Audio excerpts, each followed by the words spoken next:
ఏంటి అసలు మట్టలాదివారం అంటే ఏంటి? ఈ మట్టలన్నీ పట్టుకుని ఎందుకు ఇలా చేశారు అని కొంతమందికి తెలియని వారికి కొంచెం అవగాహన లేక ఏంటి ఇలా చేశారు, ఎందుకు చేశారు అనే విషయం తెలియక చాలామంది గందరగోళంలో ఉంటారు. అయితే యేసుక్రీస్తు ప్రభువారు సర్వ మానవాళి కొరకు కూడా ప్రాణం పెట్టడానికి ఆయన మనుష్య కుమారునిగా ఈ లోకానికి వచ్చారు. ఎందుకు వచ్చారు? ఆయన పని ఏంటి? ఆయన రావడానికి గల కారణం ఏంటి అనంటే, మనుష్యులందరినీ కూడా పాపముల నుంచి విడిపించి రక్షించడానికి ఆయన నరవతారిగా ఈ లోకానికి వచ్చారు. ఆయన ఒక పని మీద వచ్చారు. మనకు తెలుసు, కన్యక అయినటువంటి మరియ గర్భమున ఆయన పుట్టారు. 30 సంవత్సరాల వరకు కూడా తల్లిదండ్రుల దగ్గరే ఆయన పెరిగారు. 30వ సంవత్సరంలో ఆయన బాప్తీసం తీసుకుని తన పరిచర్యను ప్రారంభించారు. అంటే దేవుని రాజ్యము గురించి ప్రకటించటం, మారు మనసు పొందండి అని ప్రకటించడం మొదలుపెట్టారు 30వ సంవత్సరంలో. 30 నుంచి 33.5 సంవత్సరాల వరకు కూడా ప్రభువు అనేకమైన గ్రామాల్లో తిరిగారు. సమరయ, గలిలయ, యోదయ, దెకపోలి అనేటువంటి మరి ప్రాంతాలలో ఆయన తిరిగి సంచరించుచు అనేకమైన అద్భుతమైన కార్యాలు, ఆశ్చర్యమైన కార్యాలు జరిగిస్తూ అనేకులకు దేవుని రాజ్యమును గురించి ప్రకటిస్తూ మరి అనేకులను దేవుని కొరకు సిద్ధపరుస్తూ మరి 3.5 సంవత్సరాలు సువార్త పరిచర్య జరిగించారు. దేవునికి స్తోత్రం. ఇక ఆయన సమయం వచ్చింది. ఆయన ఏ పని మీద వచ్చారు అని అంటే, అందరి కొరకు కూడా ప్రాణత్యాగం చేయడానికి ఆయన వచ్చారు. ఎందుకు వచ్చారు? ప్రాణత్యాగం చేయడానికి వచ్చారు. ఇక్కడేదో సుఖం అనుభవించడానికి ఆయన రాలేదు. ఇక్కడేదో మరి భోగభాగ్యాలను అనుభవించాలని ప్రభువు రాలేదు. ఆయన ఎందుకు వచ్చారు? ఆయన ఒక పని మీద వచ్చారు. ఒక పర్పస్ ఉంది ఆయనకి రావడానికి. ఆ పర్పస్ ఏంటంటే, అందరి విమోచన కొరకు తన రక్తమును క్రయధనముగా చిందించడానికి ఆయన దిగి వచ్చాడు. ఆమేన్. ఇప్పుడు ఆ సమయము దగ్గర పడింది. ఆ పని చేసే సమయం దగ్గర పడింది కాబట్టి ఇప్పుడు వరకు ఎక్కడెక్కడో ఉన్నటువంటి ఆయన ఇప్పుడు తన పనిని నెరవేర్చడానికి యెరూషలేములోనికి ఆయన అడుగు పెడుతున్నాడు. ఇప్పుడు దేవునికి స్తోత్రం. అంతకుముందు చాలాసార్లు మరి యెరూషలేము ప్రాంతాల్లో ఆయన సంచరించారు. కానీ ఇప్పుడు ఇక ఆయన సమయం దగ్గర పడింది కాబట్టి పస్కా పండుగకు 6 దినాల ముందుగానే, పస్కా పండుగ రోజునే కదా గొర్రె పిల్లను వధిస్తారు. కాబట్టి ఆయన కూడా పస్కా బలి పశువుగా వధించబడడానికి వచ్చారు. కాబట్టి పస్కా పండుగకు 6 దినముల ముందుగా ఆయన యెరూషలేములోనికి ప్రవేశిస్తున్నారు. దేవునికి స్తోత్రం. ఆయన యెరూషలేములోనికి ప్రవేశిస్తున్నప్పుడు జరిగినటువంటి సంఘటన ఏంటి అని అంటే, అక్కడ ఉన్నటువంటి ప్రజలందరూ కూడా ఆయన యెరూషలేముకు సమీపించినప్పుడే, ఇంకా ఆ పట్టణంలోనికి ప్రవేశించకముందు ఆ పట్టణానికి సమీపంగా వచ్చినప్పుడు 2 శిష్యులను పిలిచి అన్నారు, బేత్పగే అనేటువంటి గ్రామానికి వెళ్ళండి, అక్కడ కట్టబడి ఉన్న ఒక గాడిద ఉంటుంది, ఆ గాడిదను తీసుకుని రండి అని చెప్పారు. వారు గాడిదను విప్పి తీసుకుని రాగా ప్రభువారు ఆ గాడిద మీద కూర్చుని యెరూషలేము వీధుల్లోనికి ప్రవేశిస్తూ ఉన్నారు. ఆయన యెరూషలేము వీధుల్లోనికి ప్రవేశిస్తూ ఉన్నప్పుడు అక్కడ ఉన్నటువంటి ప్రజలు ఇటువంటి ఖర్జూరపు మట్టలను చేత పట్టుకుని వారు స్తోత్రం చేయడం ప్రారంభించారు. దావీదు కుమారునికి జయము, ప్రభువు పేరట వచ్చువానికి జయము, హోసన్నా జయము జయము అని కేకలు వేస్తూ ఇటువంటి పచ్చని ఆకులతో ప్రభువారిని తమ పట్టణంలోనికి ఆహ్వానించారు. ఆయన గాడిద మీద ఎక్కి వస్తూ ఉంటుంటే, ఆ గాడిద వీధుల్లో నడుస్తూ ఉంటుంటే వారందరూ కూడా ఏం చేశారు అనంటే తమ బట్టలను తీసుకుని వచ్చి ఆ వీధులలో పరిచారు. గాడిద మీద కూర్చున్నటువంటి యేసయ్య ఆ పరచినటువంటి ఆ బట్టల మీద నడుస్తూ ఉండగా ప్రజలందరూ కూడా ఇటువంటి మట్టలతో ఆయన్ని ఆహ్వానించారు. దేవునికి స్తోత్రం. హల్లెలూయా, హల్లెలూయా. కాబట్టి ఆ సందర్భాన్నే ప్రభువారు తన కార్యాన్ని జరిగించడానికి యెరూషలేములోనికి పస్కా పండుగకు 6 దినాల ముందుగా ప్రవేశించిన ఆ సందర్భాన్ని జ్ఞాపకం చేసుకుంటూ మరి ఈ ఆదివారానికి మట్టల ఆదివారం అని పేరు పెట్టారు. దేవునికి స్తోత్రం. ఎందుకు మట్టల ఆదివారం అన్నారంటే ఈ మట్టలతో అక్కడ ఎక్కువ ఖర్జూరపు మట్టలు ఉంటాయి, మనకైతే ఖర్జూరపు మట్టలు ఉండవు, ఈత మట్టలు ఉంటాయి. మనకి ఖర్జూరపు మట్టలు కూడా ఇంచుమించు ఇలాగే ఉంటాయి, ఖర్జూరపు చెట్లు కూడా ఈత చెట్లు లాగానే ఉంటాయి. కాబట్టి మనము వీటిని తెచ్చుకుంటాం. హల్లెలూయా, హల్లెలూయా. ఆ పచ్చని ఆకులతో ప్రభువారిని ఆహ్వానించారు, మట్టలతో ఆహ్వానించారు కాబట్టి మట్టల ఆదివారం అని పేరు వచ్చింది. దేవునికి మహిమ కలుగును గాక. ఆమేన్. హల్లెలూయా, హల్లెలూయా.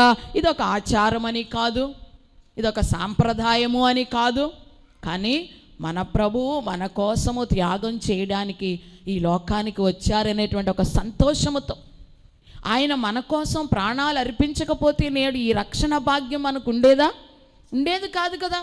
ఈ రక్షణ భాగ్యం మనకి ఇచ్చారు కాబట్టి సంతోషముతో ఒక్కసారి మనమందరం కూడా ఇటువంటి మట్టలు తీసుకొచ్చి దేవుని ఆనందముతో స్తుతించడానికి మాత్రమే కానీ ఇది ఒక ఆచారం కాదు, సాంప్రదాయము కాదు.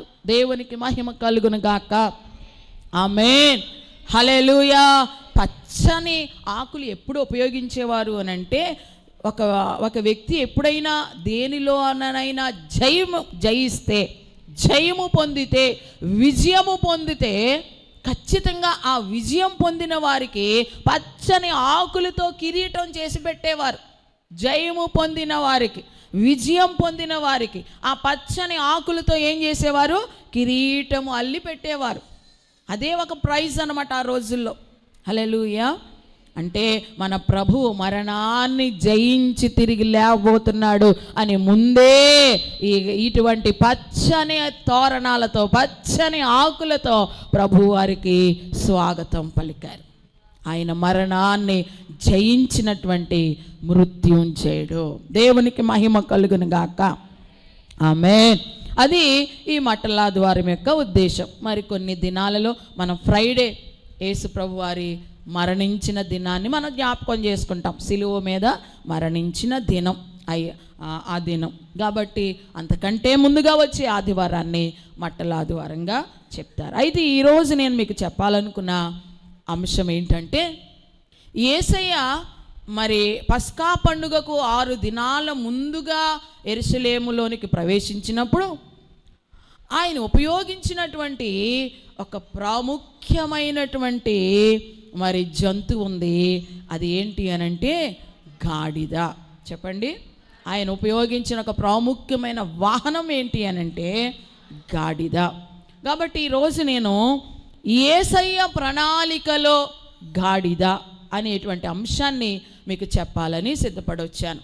యేసయ్య ప్రణాళికలో గాడిద. దేవునికి స్తోత్రం. హల్లెలూయా. చూడండి, మార్కు సువార్త 11వ అధ్యాయము 1 నుంచి 4 వచనాలు మనం చదువుకుందాం. ఎవరైనా చదవండి. వారు యెరూషలేమునకు సమీపించి ఒలీవల కొండ దగ్గరనున్న బేత్బగే, బేతనియా అను గ్రామములకు వచ్చినప్పుడు ఆయన తన శిష్యులలో 2 చూచి, మీ ఎదుటనున్న గ్రామమునకు వెళ్ళుడి, అందులో మీరు ప్రవేశింపగానే కట్టబడి ఉన్న ఒక గాడిద పిల్ల కనబడును, దాని మీద ఏ మనుష్యుడును ఎప్పుడును కూర్చుండలేదు, దానిని విప్పి తోలుకొని రండి. ఎవడైనను మీరెందుకు ఇలాగూ చేయుచున్నారని మిమ్మల్ని అడిగిన ఎడల అది ప్రభువునకు కావలసి ఉన్నదని చెప్పుడి. తక్షణమే అతడు దానిని ఇక్కడికి తోలి పంపునని చెప్పి వారిని పంపెను. వారు వెళ్ళగా వీధిలో ఇంటి బయట తలవాకిట కట్టబడి ఉన్న గాడిద పిల్ల ఒకటి వారికి కనబడెను. దానిని విప్పుచుండగా అక్కడ నిలిచిన వారిలో కొందరు, మీరేమి చేయుచున్నారు? గాడిద పిల్లని ఎందుకు విప్పుచున్నారని వారిని అడిగిరి. అందుకు శిష్యులు యేసు ఆజ్ఞాపించినట్లు వారితో చెప్పగా వారు పోనిచ్చిరి. దేవునికి స్తోత్రం. ఈ వాక్య భాగంలో నుంచి కొన్ని విషయాలు ఈ ఉదయకాల సమయమందు మనం నేర్చుకుందాం. దేవునికి స్తోత్రం. యేసయ్య యెరూషలేములోనికి ప్రవేశించినప్పుడు ఆయన ఉపయోగించినటువంటి ప్రాముఖ్యమైనటువంటి వాహనం ఏంటి అనంటే గాడిద. ఈ గాడిద గురించి కానీ, గాడిద అనేటువంటి మాట బైబిల్ గ్రంథంలో 140 సార్లు ప్రస్తావించబడింది. ఎన్నిసార్లు? 140 సార్లు ప్రస్తావించబడింది గాడిద అనేటువంటి మాట. అయితే ఈ గాడిదను ఉపయోగించిన వారిలో బైబిల్ గ్రంథంలో కొంత ప్రాముఖ్యమైన వ్యక్తులు కూడా మనకు కనబడతారు. గాడిదను ఉపయోగించినటువంటి వారు కొందరు ప్రాముఖ్యమైన వ్యక్తులు కూడా బైబిల్ గ్రంథంలో మనకు కనిపిస్తారు. మొట్టమొదటిగా అబ్రహాము గారిని మనం జ్ఞాపకం చేసుకుంటే, అబ్రహాము గారికి దేవుడు ప్రత్యక్షమై నీ కుమారుణ్ణి బలిమ్మని చెప్పినప్పుడు మరి ఉదయాన్నే లేచి గాడిదకు కంత కట్టి అనేటువంటి మాట అక్కడ మనకు కనబడుతుంది. అబ్రహాము గారు తన కుమారుని బలివ్వడానికి వెళ్ళినప్పుడు గాడిదను కంత కట్టి మరి కుమారునితో పాటు మరి పైకి వెళ్ళినట్లుగా, ఆ కుమారుని ఒకవేళ దాని మీద కూర్చోబెట్టారేమో గాడిద మీద, మొత్తానికి గాడిదను ఉపయోగించినట్లుగా మనకు కనబడుతుంది. క్రొత్త నిబంధనలోనికి వస్తే మంచి సమరయుడు అనేటువంటి వ్యక్తి కూడా, ఒక వ్యక్తి దొంగల చేత కొట్టబడి కొన ఊపిరితో పడి ఉన్నప్పుడు ఆ సమరయుడు వచ్చి ఏం చేస్తాడు? అతని గాడిద మీద ఎక్కించి ఎక్కడికి తీసుకెళ్తాడు? పూట కోళ్ళ వాని ఇంటికి తీసుకెళ్ళి, అంటే గాడిదను ఉపయోగించినట్లుగా మనకు కనబడుతుంది. దేవునికి మహిమ కలుగును గాక. మరొక సందర్భంలో బిలాము అనేటువంటి ప్రవక్త మరి దేవుని మాటను వ్యతిరేకించి వెళుతూ ఉన్నప్పుడు దేవదూత దారి మధ్యలో నిలిచి ఉండగా మరి తను గాడిద మీద వెళ్తాడు కదా, గాడిద ఏం చేస్తుంది? వెళ్ళడానికి ఇష్టపడక వెనక్కి తగ్గుతూ ఉంటాడు. అంటే బిలాము కూడా గాడిద మీద ప్రయాణించినట్లుగా, ఆ సమయంలో గాడిద మాట్లాడినట్లుగా కూడా మనము చూస్తాం. ఈ విధంగా కొన్ని సందర్భాలలో గాడిద మనకి కనిపిస్తుంది. సొలొమోనుని కూడా రాజుగా ప్రకటించినప్పుడు దావీదు చెప్పినటువంటి మాట ఏంటో తెలుసా? తన దగ్గర ఉన్న పెద్దలతో ఇతన్ని కంచెర గాడిద మీద ఎక్కించి అందరి ఎదుట ఊరేగించి ఇతడు రాజు అని ప్రకటించండి అని సొలొమోనును కూడా గాడిద మీద ఎక్కించి ఊరేగించిన సందర్భం మనకి కనబడుతుంది. ఇలాగా కొన్ని సందర్భాలలో గాడిద మనకి బైబిల్ గ్రంథంలో కనిపిస్తూ ఉంటుంది. నిజానికి గాడిద అపవిత్రమైన జంతువు. ఏంటి చెప్పండి?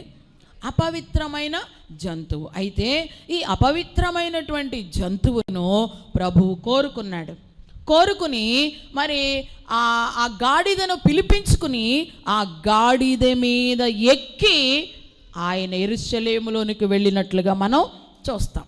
దేవునికి స్తోత్రం. నిజానికి చెప్పాలంటే ఈ గాడిద, యేసయ్యను మోసిన ఈ గాడిద చాలా అదృష్టవంతురాలని చెప్పచ్చు. హల్లెలూయా. చాలా లక్కీ. ఎందుకనంటే యేసయ్యేమో లోకమంతటినీ మోస్తున్నాడు.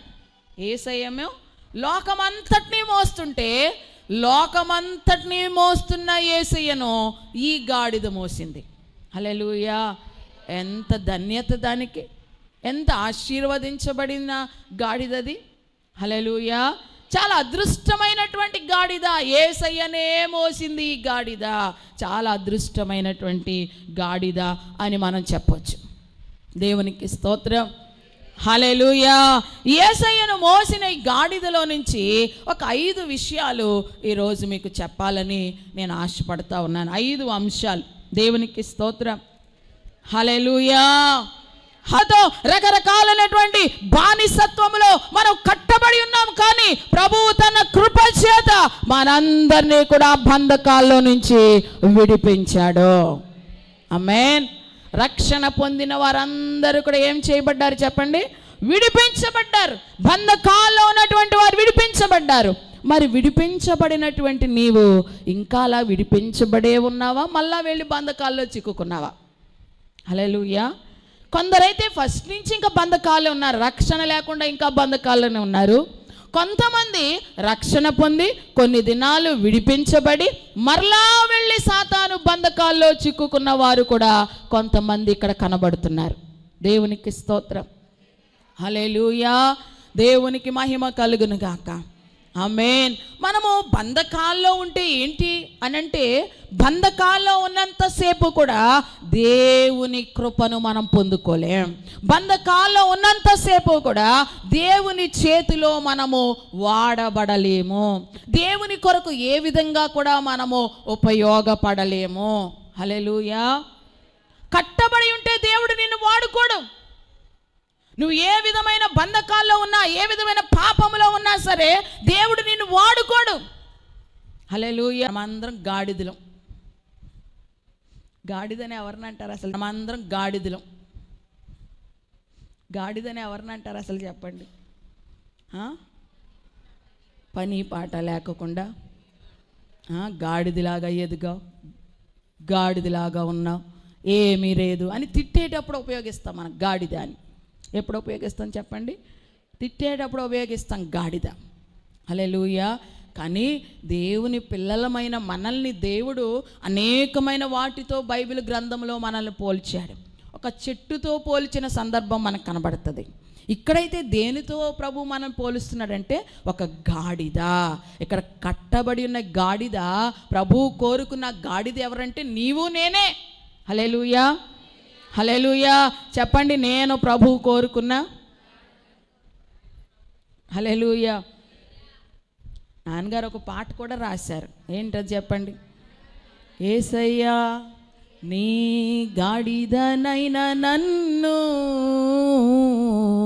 జ్ఞాపకము చేసుకో.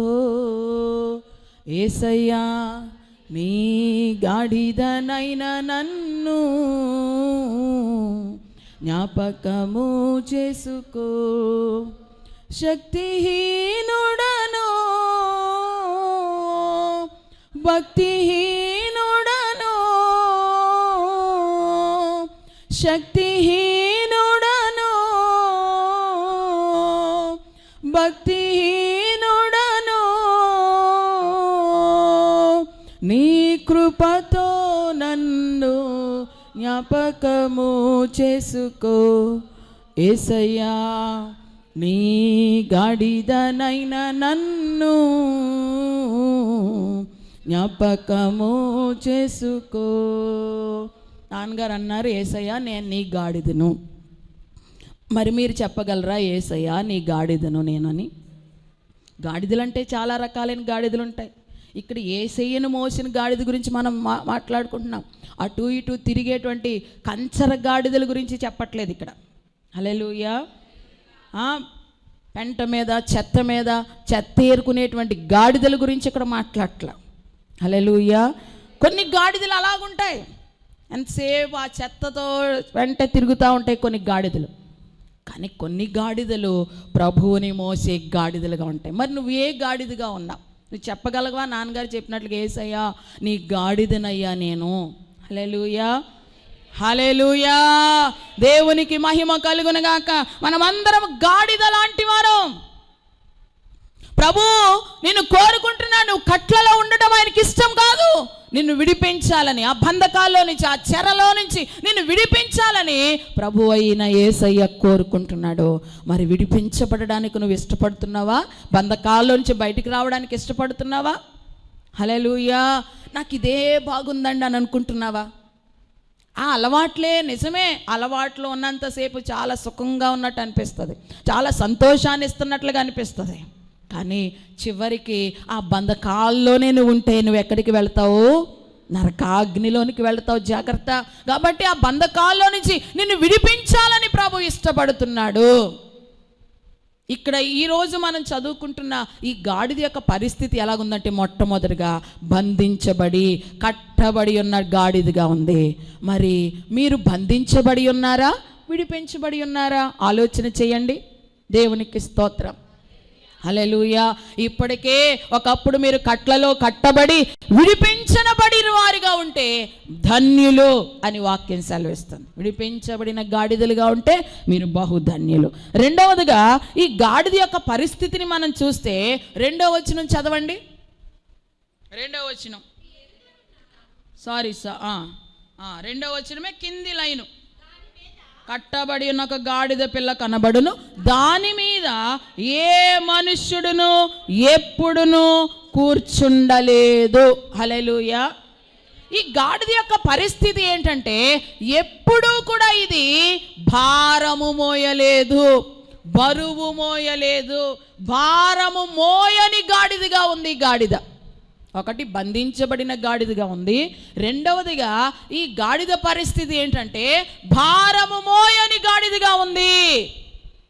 దాని మీద ఎప్పుడు కూడా ఏ మనుషుడు కూర్చోలేదంట. దానికి సాధారణంగా గాడిదలు బరువులు మోస్తాయి కదా, బరువులు మోయడానికి ఉపయోగిస్తారు.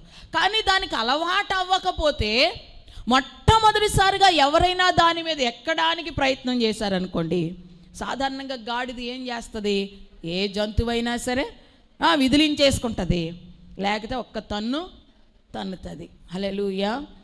ఎద్దు చూడండి, ఎద్దు మీద కాడి మోపుతారు. కాడి దానికి అలవాటు అవ్వకనంతసేపు మొట్టమొదటిసారి కాడి దాని మీద పెట్టినప్పుడు అది కూడా అటు ఇటు తొలగించేసుకుని మరి కొన్నిసార్లు కింద పడేసి వెళ్ళిపోయిన సందర్భాలు కూడా మనకి కనబడతాయి ఎద్దు. కానీ కాడి మోయడం అలవాటైందనుకోండి, ఆ కాడి ఆ యజమానుడు ఇలా ఎత్తగానే అది వచ్చేసి తలకై పెట్టేస్తుంది. అలవాటయిందంటే దేవునికి స్తోత్రం. హల్లెలూయా. అలవాటు అవ్వాలి, దానికి కాడి మోయడం, బరువు మోయడం అలవాటు అవ్వాలి. అలాగే ఈ గాడిద కూడా ఎప్పుడూ బరువు మోయలేదు, ఏ మనుష్యుడు కూడా దాని మీద కూర్చోలేదు, ఏ పని కొరకు కూడా అది ఉపయోగపడలేదు ఇప్పటి వరకు కూడా. దేవునికి స్తోత్రం. హల్లెలూయా. బరువు మోయలేకుండా, భారం లేకుండా ఉంది అంటే దాని మీద మనుష్యుడు కూర్చోగానే అది తిరగబడుతుంది. గాడిద ఏం చేస్తుంది చెప్పండి, తిరగబడుతుంది. గాడిద యొక్క స్వభావం ఏంటంటే తిరగబడే స్వభావం. చెప్పండి, ఏ స్వభావము? తిరగబడేటువంటి స్వభావం. రెండవదిగా చాలామంది ఇలాగా దేవుని మీదే తిరుగుబాటు చేసేవారుగా ఉంటారు. దేవుని మీదే తిరుగుబాటు చేసేవారుగా ఉంటారు. మా జీవితం మా ఇష్టం వచ్చినట్లుగా బ్రతుకుతాం, మీకెందుకు మా జీవితం గురించి అన్నట్టుగా అసలు దేవుణ్ణి లెక్క చేయనట్లుగా చాలామంది నిర్లక్ష్యంగా బ్రతుకుతూ ఉన్నారు, తిరుగుబాటు చేస్తున్నారంట దేవుని మీద. ఒకానొక దినాన దేవుడు ఎంతో బాధతో ఎవరితో చెప్పుకున్నాడంటే ఆయన బాధ అంతా కూడా ఆకాశానికి భూమికి చెప్పుకుంటున్నాడు. ఆకాశమా ఆలకించు, భూమి చెవియొగ్గు, నా పిల్లలను పెంచి పెద్దవారిగా చేసి తినిగా. దేవుని వలననే కదా మనం ఇలా బ్రతుకుతున్నాము, దేవుని వలననే కదా మనం ఇలా బ్రతుకుతున్నాము, దేవుని వలననే కదా మనం ఇలా జీవిస్తున్నాము. దేవుడు లేకపోతే ఒక్క నిమిషమైనా బ్రతకడం ఎవరి తరమైనా అవుతుందా? హల్లెలూయా, హల్లెలూయా. దేవునికి మహిమ కలుగును గాక. దేవుని కృప వలనే కదా ఆయన మనల్ని పెంచి పెద్దవారినిగా చేస్తే, ఈ చక్కని సౌభాగ్యాన్ని మనకిస్తే మనమేం చేస్తున్నాం? ఆ సౌభాగ్యమే మనకిస్తే మనమేం చేస్తున్నాం? ఆ సౌభాగ్యమే, ఆ సుఖమే శాశ్వతమని తలంచుకుని అవన్నీ ఇచ్చిన దేవుని మీదే తిరుగుబాటు చేస్తున్నారు చాలామంది. హల్లెలూయా. దేవునికి మహిమ కలుగును గాక. ఆమేన్. గాడిద ఎంత మొండిదంటే అది అనుకుంటూనే కదులుతుంది. హల్లెలూయా. నువ్వు దాన్ని ఎంత కొట్టు ఒక్క అడుగు కూడా ముందుకేదంట. హల్లెలూయా. అది ఎక్కడ చూస్తామనంటే బిలాము జీవితంలో మనం చూస్తాం. ఏ సందర్భంలో చూస్తాం? బిలాము సందర్భంలో చూస్తాం. బిలాము ఆ గాడిద మీద ఎక్కి వెళుతూ ఉన్నప్పుడు మరి దేవదూత బిలామును చంపడానికి దారి మధ్యలో నిలబడి ఉన్నప్పుడు గాడిద ఒక్క అడుగు కూడా వేయట్లేదంట. ఆ దేవదూత గాడిదకి కనిపిస్తుంది కానీ బిలాము కనబడట్లా. ఎందుకు ముందుకెళ్ళట్లేదని కర్ర తీసుకుని కొడుతున్నాడంట. నడు అని కొడుతున్నాడు గాడిదను. అదేమో ఒక్క అడుగు కూడా దెబ్బలు తింటుంది కానీ ఒక్క అడుగైనా ముందుకు వేయట్లేదంట. హల్లెలూయా. ఇంకా కొట్టగా ఇప్పుడు అదే నోరు తెరిచి అంటుంది, హల్లెలూయా, నువ్వేళ నన్ను కొడుతున్నా, ముమ్మారు కొట్టావు నన్ను, ఇదిగో నిన్ను చంపడానికి దేవదూత ఖడ్గం పట్టుకుని దారిలో ఉంది. హల్లెలూయా. అంటే ఈ సందర్భం నేను ఎందుకు జ్ఞాపకం చేశానంటే, అది ఒక అడుగు వేయాలని అనుకోకపోతే, దాని అంతటా దానికి వెయ్యాలని అనిపించకపోతే మనం ఎంత కొట్టినా ఒక్క అడుగు కూడా, మనుషులు కూడా అటువంటి బుద్ధే. దేవునికి స్తోత్రం. హల్లెలూయా. మనం ఎన్ని చెప్పనివ్వండి, ఉజ్జీవ ప్రసంగాలు చేయనివ్వండి, పరిశుద్ధాత్మ కుమ్మరింపు గురించి చెప్పనివ్వండి, లేక దేవుని రాకడ వచ్చేస్తుందమ్మా అని ఎంత బోధించనివ్వండి, అస్సలు ఎంత కఠినంగా ఉంటారో కొంతమంది. అస్సలు దేవుని వైపు తమ హృదయాలు తిప్పకుండా చాలామంది అలాగే స్తంభించి ఉంచిపోతున్నారు. మొండితనంగా అలాగే ఉండిపోతున్నారు చాలామంది. దేవుని కొరకు ఒక అడుగు కూడా ముందుకేయట్లేదు, మొండితనంతో అలాగే ఉండిపోతున్నారు.